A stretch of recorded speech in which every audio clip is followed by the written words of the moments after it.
उनकी जीत होगी। नारा लगाए जोर से। अर्जुन चौटाला जिंदाबाद। अर्जुन चौटाला जिंदाबाद। अर्जुन चौटाला आगे बढ़ो। हम तुम्हारे साथ हैं। अर्जुन चौटाला आगे बढ़ो। हम तुम्हारे साथ हैं।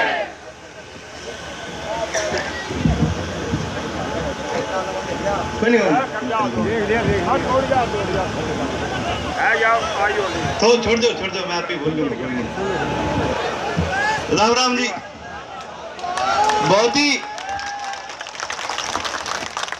बहुत ही आदरणीय और सम्मानित आज इस विशाल सभा में उपस्थित मेरे नौजवान साथियों, बुजुर्गों, महिलाओं और मंच पे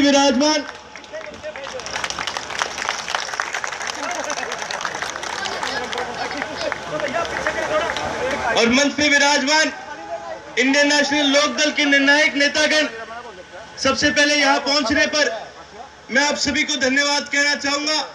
जिस प्यार से, जिस प्रेम और उत्साह से और जिस मान और सम्मान से आप सभी ने मेरा यहां स्वागत किया, उसके लिए मैं आपका तहे दिल से आभारी भी हूं और धन्यवादी भी। साथियों, आपने मुझे एक बहुत बड़ी जिम्मेवारी दी है, पार्टी ने मुझे एक बहुत बड़ी जिम्मेवारी दी है, चौधरी ओम प्रकाश चौटाला जी ने मुझे एक बहुत बड़ी जिम्मेवारी दी है। मैं तो आज आपके बीच आया हूं, कई साथियों से आज पहली बार मिलने का मेरा मौका है। मैं आपको एक वादा जरूर करके जाऊंगा। साथियों, एक वो युग था और वो एक महाभारत थी जब वो अर्जुन उसमें खरा उतरा था, और ये युग है और ये लोकसभा हमारी महाभारत है। ये वादा करता हूं आपसे, ये अर्जुन आपके लिए खरा उतरेगा। साथियों, कल चौटाला साहब का आशीर्वाद भी लेके आया, दादी का भी आशीर्वाद लेके आया। तो आने से पहले चौटाला साहब ने मेरे हाथ आपके लिए एक संदेश भेजा है। कोई और आगे की बात करने से पहले एक बार उनकी तरफ से जो आपके लिए संदेश है, एक बार उस संदेश को मैं पढ़ना चाहूंगा।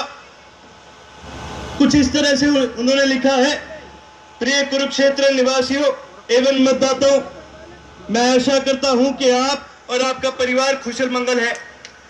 मैं ये भी आशा करता हूं कि शीघ्र ही किसान भाइयों की रबी की फसल बिना विघ्न या बाधा के कट के संभल भी जाएगी।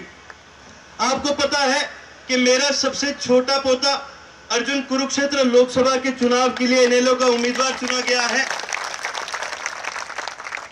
उसकी उम्मीदवारी का निर्णय पार्टी ने मुझसे गहन विचार विमर्श के बाद किया था।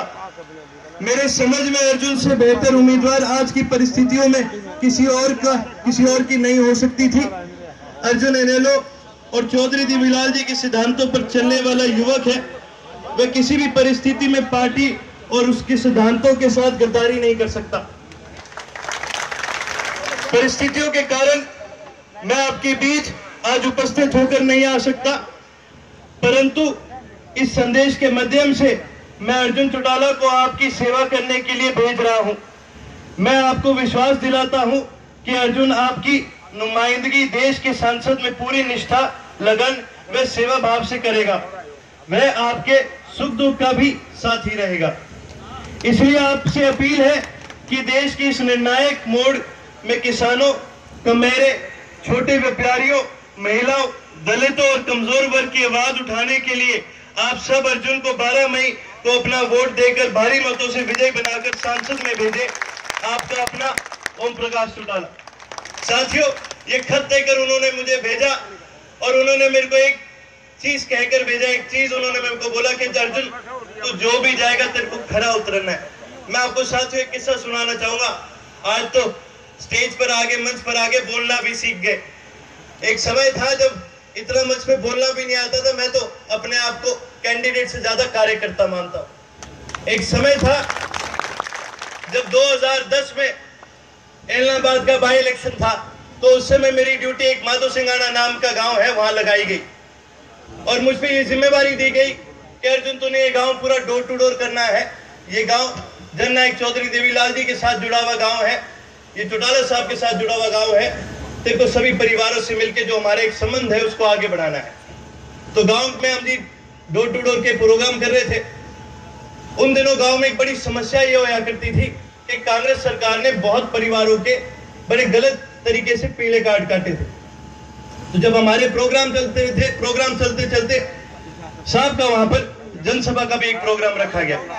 और जब जनसभा का प्रोग्राम था तो क्योंकि गांव में मेरी ड्यूटी थी, मेरे को बुलाया, मेरे को स्टेज पे खड़ा करा और मेरे को बोला कि भाई अब तू भाषण दे। मैं तो क्या प्रधान जी आज तक तो बोला नहीं, भाषण तो मेरे से नहीं देवा जाएगा। उन्हें क्या कि नहीं बेटा, सीखेगा, बोलेगा तो ही सीखेगा, तो ही कुछ करेगा। मैं स्टेज पर गया, नया था, जोश था, 18 साल की उम्र थी, पूरा जोश में हम न्यू कर देंगे, चांद तारे तोड़ लाऊंगा, सारे गांव के पीले कार्ड बनवा दूंगा। तो चौटाला साहब कहने लगे, रे तू तो हुड्डा साहब से भी ज्यादा झूठ बोला रे, के बात। तो उन्होंने मेरे को एक चीज सिखाई कि बेटा जहां पर भी जाएगा, जो भी बात करेगा, हमेशा बात वो करी जिसपे तू खरा उतरे। आज उन्होंने मेरे को इतनी बड़ी जिम्मेवारी दी है।